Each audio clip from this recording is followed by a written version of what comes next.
Hello, hello, hello, TikTok users. Narito na po ang ika-6 na balita. Ang first ever major concert ng isang sikat na female singer. Totoo ba? Nilangaw? Ha? Nilangaw? Oo nga. Oo. Oo. Nilangaw talaga eh. Naku po mga kaibigan. Noong una ko narinig na sold out na raw po yung ticket. Eh bakit nilangaw? Naku mga kaibigan, may natanggap akong source. May nakalapang informasyon mula sa isang source. Naku, ito ang dahilan kung bakit nilangaw po mismo ang first ever concert ng isang female singer. Napag-alaman mga kaibigan, nag-viral po sa social media ang naturang female singer. Naku po, sikat na sikat pa naman tong taong ito. Nagte-trending pa nga to palagi. O bakit nilangaw yung kanyang first ever concert? Ito pala mga kaibigan ang nakalapang informasyon. Napag-alaman kasi ilang minuto lamang bago magsimula yung kanyang first ever concert.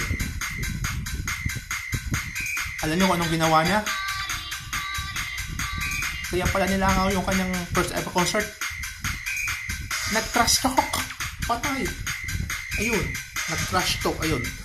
Hindi niya alam. Nakukunan siya ng video. Ayun. Kumalat sa social media ngayon. Naloko na. Patay. Naku po. Naku, patay ka. Naku pa, ikaw nag-trash talk. Kasi malapit na ang concert mo. Nag-trash talk ka pa.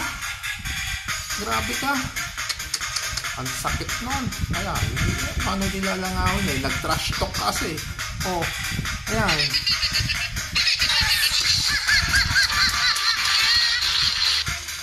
Sa susunod, huwag ka na mag-trash talk kapag malapit na ang iyong konsyerto.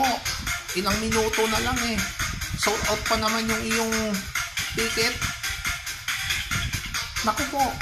Ano nangyari? Naku, gusto nang i-refund yung ticket ng mga bumili. Patay. Naku po, gustong i-refund. At na-aprubahan pa mismo ng organizer ha. Na-aprubahan pa mismo. Oo, itinapoti po. Oh, baling-balita po. In English, break news. O, pang-anim na yan. Ako, sige, babay. Naku po, huwag nyo nang gagawin yan. Huwag nyo gagawin yan. Patay ka. Nilangaw tuloy yung concert mo. First ever.